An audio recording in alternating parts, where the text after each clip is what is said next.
Learning to Navigate in Missional Waters by Len Hjalmarson. Len Hjalmarson, D.Min, is an adjunct professor at Tyndale Seminary, Toronto, Ontario, Canada. In the spring of 1980, I worked in the fishing industry off Stewart Island, Washington State. My first day of training was eye-opening. I had previously thought of the ocean as a large, predictable body of water. However, I soon found myself in a small boat being ferried around tidal waters between islands. Imagine a river that flows north one day at 4 knots, then south the next day at 6 knots. Huge whirlpools, sometimes reaching 200 feet across and 50 feet deep, spun off rocks. The quote-unquote terrain of the ocean and its currents were unpredictable because of the islands, underwater obstacles, and weather. Change was ever constant, and you never knew for sure what was next. Tough times. Similarly, we live in a time when the landscape has become fluid. What was once predictable and stable is now like the wild waters that I faced while fishing. The settled and predictable ways of modernity and Christendom have given way to plurality, fragmentation, and distrust. It has been said that truth is stranger than fiction. Today, truth is even stranger than in the past. Turbulence has become the norm. The pace of change outstrips our ability to adjust. Facebook, Twitter, Instagram, YouTube, these things did not exist 20 years ago. We have incredible tools, but technology sometimes offers an illusion of control, a deceptive promise of greater meaning and real community. From maps to navigation. What do we do when maps no longer describe the territory that we once knew? How do we locate ourselves amid such confusion and change, and then find the way forward? Church growth expert Eddie Gibbs offers a clue. Quote, "The church needs navigators tuned to the voice of God, not map readers. Navigational skills have to be learned on the high seas and in the midst of varying conditions produced by the wind, waves, currents, fog banks, darkness, storm clouds, and perilous rocks." End quote. When maps stop working, we can train navigators. Navigation is a significantly different skill than map reading. The points on a map are fixed, and locating a point in the real world simply requires locating oneself by correspondence to known geography or artifacts, and then proceeding methodically to the next point. If you have a compass and a bit of logic, it's easy. But when the markers are missing, navigation is needed. Navigation requires no fixed points on this planet. Instead, one learns to read the sky, the stars really, and orients by a point outside the world. This requires a sense of 3D space and the ability to move without logic. Instead, an imaginative framework is applied to the real world. Navigation requires courage and the ability to withstand harsh conditions. Faith and a fundamental inner peace are needed, something map readers do not need. When there are no physical points to locate ourselves, we rely on an internal compass. That internal compass is tuned not to earthly artifacts, but to an external reference point, the North Star, Jesus. We do not really need navigators in times of cultural stability. We need them desperately in seasons of transition. When the signposts have disappeared and our maps fail us, we know one who does not change and can read the waters and guide us. From captivity to freedom. We have great stories of navigators in the Old Testament. After their Egyptian captivity, the Israelites followed their Lord, the God of the Exodus. God did not offer Israel a game plan for the coming miles or the next 40 years. There were no maps for the people of Israel leaving Egypt, only a cloud by day and a pillar of fire by night. Instead of a map, God offered Israel His presence and a promise to go before them. Why not simply give them a map? There are at least two reasons. First, God Himself wanted to be the way forward. He wanted a people radically dependent on His Spirit. Second, the process was as important as the destination. God was not just providing deliverance, He was forming a people that mirror His own heart. It was not simply a journey from point A to point B. Moses was not really leading people at all. He was following the Lord and leading a process where God could form a ragtag mob into a people of the Spirit. Eric Hoffer gives us a hint about the difference. Quote, Moses wanted to turn a tribe of enslaved Hebrews into free men. You would think that all he had to do was to gather the slaves and tell them that they were free. But Moses knew better.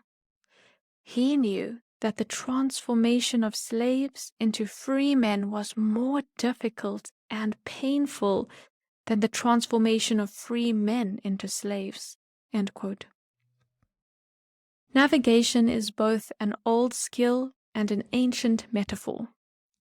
When a ship is entering a harbor, universal knowledge is no longer adequate. Local knowledge becomes critical. The pilot comes alongside the captain and crew to guide them safely through unfamiliar waters, past hidden obstacles. Traveling in a straight line in unknown waters can get you killed. Traveling off the map. Years ago, when I helped plant Metro Church in the urban core of Kelowna, British Columbia, the mother church was entering a crisis. The Metro community and ministry were growing rapidly, with more than 50% of our community homeless or addicted. The needs were endless. With barely a budget, how could we hire staff? We sought individual donors and began building bridges with other agencies. New partnerships would provide stable funding. Today, Metro is a hybrid. It looks like an agency from the outside, but like a faith community from the inside. Metro is a novelty within the denomination, but may be the future. We can embrace ancient practices that allow us to live more deeply. The context and culture, solitude and community, gathering and dispersion, and prayer and work. We had to do that with the formation and running of Metro Church. How do we begin to cultivate navigators? By practicing skills that represent a response to adaptive challenges. What follows are a few of those adaptive skills. Navigators require imagination. The problem of funding at Metro required a new imagination about partnerships. A different vision of belonging required a new language around community, especially the way we divided the world into us and them. Our community is not providing services. We are inviting everyone into a new kind of family. One day, I asked a friend to read from Isaiah at a midpoint in my teaching. Tim was not a gifted reader. He had never finished high school. He struggled through the passage, but all could see the joy on his face. In Living Gently in a Violent World, Stanley Hauerwas relates a similar story. He notes that we often exclude people not because they lack gifting, but because of our ideals of progress, which require speed. The quote-unquote problem of an unskilled reader is the potential that we can learn a new way of living together, a new opportunity for inclusion in a new kind of family, and this requires imagination. Navigators invoke memory. Navigators invoke memory by telling the story. Stories create and maintain the culture. In many congregations, the narrators are too few and often those most distant from living the daily adventure. At Metro Church, we structured a sharing time each week. This informal sharing time often dominated our gatherings. We heard stories of victory, pain, hope, and longing, and this decentered form of preaching gathered our community around the activity of God in our midst, often hidden just below the surface of our lives. Navigators take risks. Quote, organizations, like living beings, are hardwired to optimize what they know and to not throw success away. End quote. Being hardwired makes it difficult to learn. The advantage of a new community in a new location among street people and addicts is the way we are de facto outside our comfort zones. We are forced to experiment our way forward, to become learners together. At Metro, we took risks in numerous ways. First, we risked meeting in a dance venue downtown. Second, we risked hiring staff who had little specialized training but obvious passion. Third, we risked welcoming a few needy or at-risk people into our homes. The cost of that kind of hospitality is the censure of the established social agencies. A few of us still have bad reputations as a result. Finally, we risked including recovering addicts in our decision-making process. They understood the needs and potential uniquely. Navigators convene conversations. How do we cultivate missional partnerships when values differ? Metro was invited to an interagency table, but our mission of human flourishing and the path to achieving it was radically different from most agencies. We were impatient with those conversations. We wanted to get on with the work.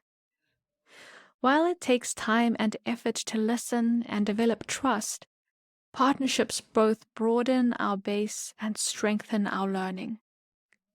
Sally Morgan-Haller writes, quote, groups that are too much alike find it harder to keep learning because each member is bringing less and less to the table. End quote. Paradoxically, the more unlike we are, the more we can learn together. We made time to convene conversations with the mayor, civic leaders, and other agencies because we believed the wider community could benefit from our collaboration. We saw the beginnings of dividends in slowly building trust as the agenda of homelessness and the hope of finding answers together took root. We believed God's mission was as much about community transformation as about individuals. Navigators offer new language to their partners. In The Sky is Falling, Alan Roxburgh describes the poetic leader as one who helps us make sense of our experiences. The prologue of John tells how Jesus, quote, became flesh and dwelt among us, end quote. We must live within the traditions and narratives of the people. One winter, my wife was driving when she saw a woman walking along the street whom we knew through Metro. Liz was a cocaine addict and a prostitute. It was cold, so Betty stopped and picked her up and gave her some gloves, but also asked her about her experience of Jesus. It went something like this. "Do you know Jesus?" "Yes." "How do you know him?" "When I'm cold, he's like a warm blanket, and when I'm hungry, he's like a warm meal." That exchange brought tears to Betty's eyes. She was able to pray with Liz before dropping her off at a shelter. Navigators listen to God. The more gifted our community, the more inclined we are to rely on our own abilities. Prayer roots us outside ourselves. Prayer is an act of subversion that acknowledges our dependence on God. Prayer is all about attention and requires that we slow down and listen. Moreover, prayer invokes possibilities beyond this world. Navigators. When the signposts have disappeared and our maps fail us, we know one who does not change and can read the waters and guide us. When we slow down and listen, we have the chance to be led by the Spirit and engage in fresh ways. Plans may fail us, strategies may expire, but when we partner with God, as His purpose unfolds, we become navigators. God is active in our neighborhoods and cities, bringing His kingdom. Learning to listen as new possibilities unfold, we can fix our gaze on the North Star, raise our sails in the wind, and learn the ways of the navigator, which we need in the very turbulent waters we, as missional leaders, are fishing. For bibliographical and biblical references on this article and for much more content for pastors and church leaders, please visit ministrymagazine.org.